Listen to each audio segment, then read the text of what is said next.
Hi everyone, here we've got OPPO A33 from 2020, and let me show you how to clear browsing data on this device.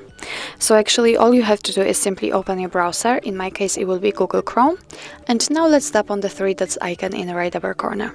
Now let's tap on the history and choose the clear browsing data. As you can see here, we've got some basic and advanced options. In basics, we can remove browsing history, cookies and site data, and cached images and files, and all of them are marked. What's more, in advanced, we can also remove saved passwords, autofill from data, and site settings. If you want to, for example, remove saved passwords, just make sure that they are marked, like here. What's more, we can change the time range from last hour to, for example, last 7 days. And if you are ready, just tap on Clear Data. And as you can see, the history is empty, so it means that we successfully removed all browsing data. So that's all. This is how to clear browser in your OPPO A33 from 2020. Thank you so much for watching. I hope that this video was helpful, and if it was, please hit the subscribe button and leave the thumbs up.